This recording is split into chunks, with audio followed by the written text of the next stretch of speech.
என்ன Joshua mail இது? I leave 2 days pick mom boiling மில்கா. என்ன ஜோஷ்வா, எதுக்கு உங்களுக்கு லீவ் வேணும்? என்ன உங்க அம்மா பால் காய்ச்சுறாங்களா? பெரியம்மா வீட்டில் புது வீடு கட்டி பால் காய்ச்சிறாங்க, கிரகப்பிரவேசம். அதான் 2 நாள் லீவ் கட்டி நான் போயிட்டு வந்துடுவேன். கிரக பிரவேசனா ஹவுஸ் வார்மிங் ஜோஷ்வா. நான் லீவ் மட்டும் கொஞ்சம் பாருங்க சார். ஃபர்ஸ்ட் மெயில் கரெக்டாக டைப் பண்ணுங்க. அதாங்க லீவ் கேட்டு.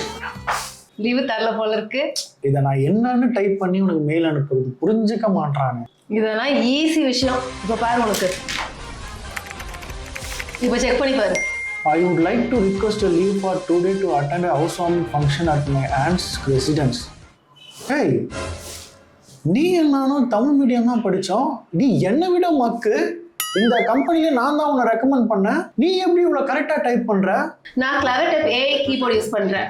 நம்ம ஏதாவது சென்டென்ஸ் டைப் பண்றோம் அப்படின்னா அதுவே கிராமர் செக் பண்ணி கரெக்ட் பண்ணி கொடுத்துரும். கிளவர் டைப்பா? இது ஆண்ட்ராய்டு ஐஓஎஸ் ரெண்டுத்துலயுமே இருக்கு. இதுல மொத்தம் 4 மோடு இருக்கு. Professional, casual, funny, romantic. சிச்சுவேஷனுக்கு ஏற்ற மாதிரி நம்மளுக்கு என்ன சென்டென்ஸ் வேணுமோ அதை நம்ம மாத்திக்கலாம். அது மட்டும் இல்லாம இதுல சாட் ஜிபிடி கூட இருக்கு. சோ நீ என்ன கேட்டாலுமே அது கரெக்டா டைப் பண்ணி கொடுத்துரும். இப்ப சொல்லு, நான் மக்கா? ஏமாமா நீ மக்கள் இல்லம்மா.